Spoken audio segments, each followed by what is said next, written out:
มันต่อยได้2 ทีครับแต่ว่ามันจะหมุนนานหน่อยเนื่องด้วยที่แบบมันเป็นไซโคนที่ไม่ได้หมุนนานเป็นขวานเนี่ยผมก็ยังไม่รู้ยังหาวิธีการเล่นดีๆของน้องไม่ได้นะเพราะว่าคูลดาวน์มันไม่พอมันนานไปประมาณนี้อ่ะก็สวัสดีเพื่อนๆทุกคนนะครับยินดีต้อนรับเข้าสู่หนูพีชชาแนลกันอีกครั้งหนึ่งนะครับก็ยังไงรบกวนเพื่อนๆที่เข้ามาชมคลิปนี้ช่วยกดไลค์กด Subscribe เป็นกำลังใจให้ช่องของผมได้เติบโตไปพร้อมกันกับทุกๆคนและมีกำลังใจในการทำคลิปแบบนี้ขึ้นมาให้เพื่อนๆได้เรื่อยๆนะครับก็วันนี้เดี๋ยวจะมาอัปเดตบิลนิดหน่อยแต่ก็จริงๆไม่ค่อยมีอะไรเปลี่ยนแปลงมากนักหรอกนะครับจากบิลเก่านะครับแต่ว่าเดี๋ยววันนี้จะมาโชว์ DPS หุ่นแอคอาร์ตละกันนะครับตามที่หลายๆคนชอบใช่ไหมว่าเรามาดู DPS หุ่นกันดีกว่า DPS หุ่นเท่าไหร่อะไรอย่างเงี้ยครับโดยหลักๆสกิลของ Berserker ที่จะใช้ก็จะมีประมาณนี้นะครับซึ่งหลักๆที่จะใช้นะครับทวนอีกครั้งหนึ่ง Mighty Roar Berserk ไซโคนเฟซัมคาย Increase Regenerate บัตแคส Undealing แล้วพวกที่ใช้บ่อยๆก็จะเป็น Earth Splitter Wild Charge แล้วก็ Execute นะครับใช้ในบางจังหวะนะครับก็เดี๋ยวเราไปดูการแอคหุ่นกันดีกว่านะครับโดยวันนี้อาจจะเทสให้2 อย่างนะครับคือแอคหุ่นด้วยการปั่นเป็นหลักนะครับเปรียบเทียบกันกับการแอคหุ่นนะครับการทำ TVS ใส่หุ่นนะครับที่ใช้เป็นขวานอีกอันนึงนะครับเป็นขวาน Execute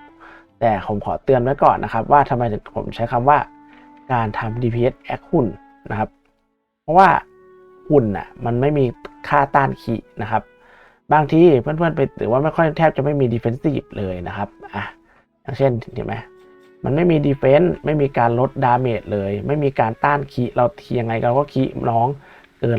100%แต่ถ้าในกรณีที่เพื่อนๆไปล่าบอสอย่างเช่น Turtle Champion ดูดิมันมีการลดดาเมจลงถึง 46% ที่ Physical มีต้านคีถึง 56% ทำให้เพื่อนๆเล่นสายคีแล้วไม่คีหรือจะเป็นบอสบางตัวอย่างเช่น Cosmic Entry ที่จะมีการลด Physical Damage ลงถึง 45% และมีต้านคี 27% ทำให้เพื่อนๆไม่คี 100% นะครับหรือแม้แต่บอสแมปทั่วไปอย่างไนท์บารอน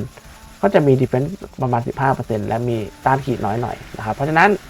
การแอคหุ่นนะครับทำไมถึงใช้คำว่าแอคหุ่นก็หุ่นมันไม่มี Defensive เลยคือดาเมจเต็มๆเพราะฉะนั้น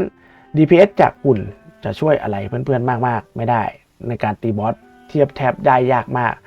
เล่นจริงบอสอาจจะมีสกิลเราต้องหลบต้องอะไรอย่างนี้เราอาจจะไม่ได้ตีตลอดเวลาแล้วเราจะตีเบาเพราะฉะนั้นขอใช้คำว่า DPS แอคหุ่นนะครับแอคอาร์ตนะครับโชว์ออฟหุ่นเพราะหุ่นมันกากนะครับหุ่นมันกากวิธีเล่นเราก็เปิดบัฟให้ครบถ้วนนะครับประมาณนี้นะครับอันแรกจะใช้เป็นขวาน Double Savage Kill Oliver วิธีการเล่นเราจะโดดไปนะครับหมุนนะครับในส่วนของสเตตัสผมลงเป็นสเต็งล้วนนะครับแล้วพอดีมันมีบัฟมานะครับแล้วก็มี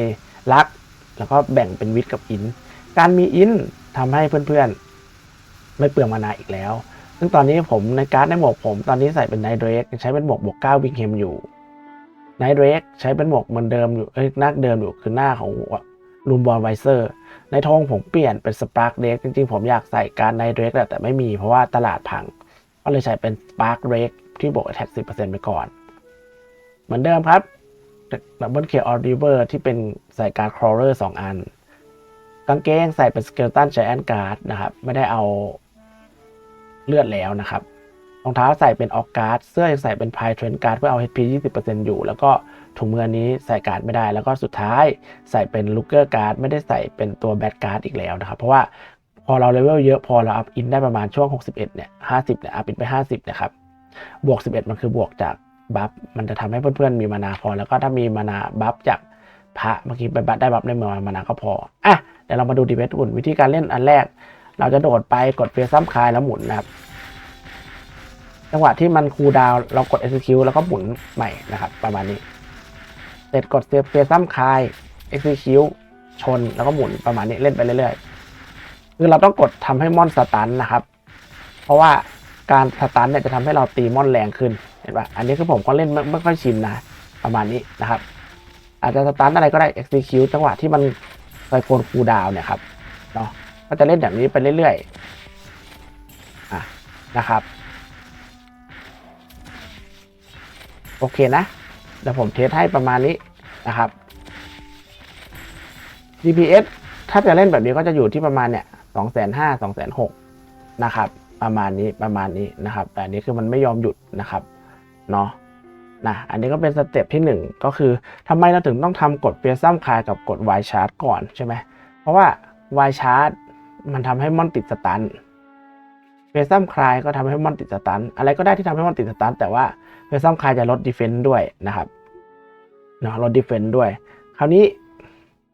เวลาเราตีม่อนติดสตันแรงเพราะว่ากิมมอร์นะครับเพราะกิมมอร์ตัวที่ใส่ตัวของตัวเป็น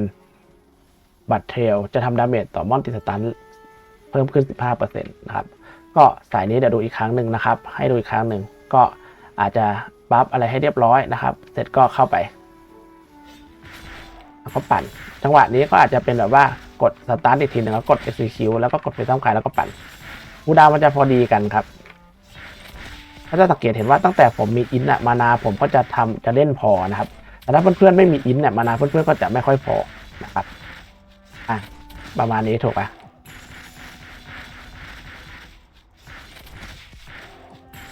เนี่ยโอเคนะครับจะแค่ประมาณนี้ดีเบตอยู่ที่ประมาณ 266K 250 266K นะครับ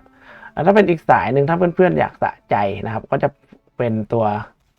นี้ executioner act นะครับ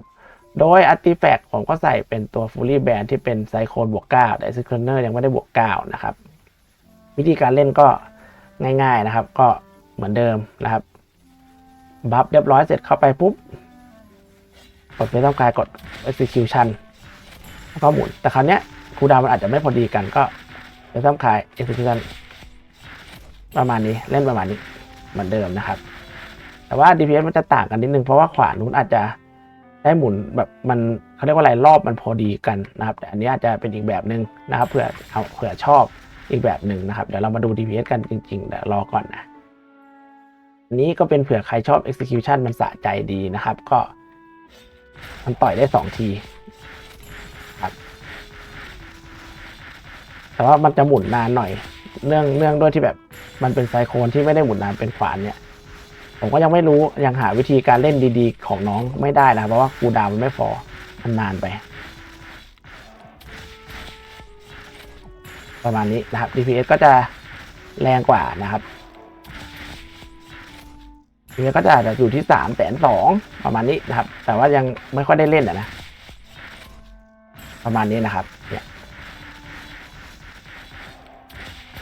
ประมาณ320,000เนี่ยประมาณเนี้ย DPS นะครับเพราะฉะนั้นก็จะมีให้เลือกอยู่2ทางแต่ถามว่าบิลเนี้ยใช้แบบเนี้ยไปตีบอสเนี่ยมันสะดวกไหมบางทีอาจจะไม่สะดวกนะครับผมถึงบอกว่าเป็นการแค่ DPS แอคหุ่นนะครับเป็นทางเลือกเผื่อมีเพื่อนในปาร์ตี้เล่นแทงให้แล้วเราหาเหลี่ยมตีได้ก็จะแรงประมาณนี้แหละนะครับเพราะฉะนั้นของก็จะรวนไปแล้วก็อาร์ติแฟกต์ก็เป็นตัวที่เป็นรูนเฟรลี่รูนฟูลี่แบนนะครับเนาะแล้วก็ใส่เป็นกิมมอร์ตามนี้บัตรเทรลที่สำคัญที่ทำให้ดาเมจตะมอนติดสตันเพราะฉะนั้นเวลาเราตีบอสจริงๆบอสอาจจะไม่ติดสตัน DPS มันจะลงนะครับเพราะฉะนั้นเวลาใครทำคลิปหุ่นขอให้เพื่อนๆระลึกไว้ว่ามันคือ DPS Show Off Act Art ที่มันไม่มีทางเป็นไปได้จริงจากการตีบอสจริงนะครับยังไงวันนี้ก็ยังมาอัปเดตก็อย่าลืมสเตรนท์นะครับผมลงไป99ลัก99วิด50แล้วก็อิน50นะครับเพราะว่าเลเวลผมอยู่ที่141แล้วนะครับก็ทำได้พอมีอินปุ๊บก็ไม่ต้องใส่การ์ดเพิ่มมาแล้วมันเล่นได้พอแล้วก็สามารถทำให้เพื่อนๆล่าบอสได้โดยที่ไม่ต้องกังวลว่ามานามันหมดนะครับยังไงก็ถ้าชอบขออีกครั้งหนึ่งนะครับช่วยรบกวนกดไลค์กด Subscribe เป็นกำลังใจให้ผมอีกครั้งหนึ่งนะครับขอบคุณครับ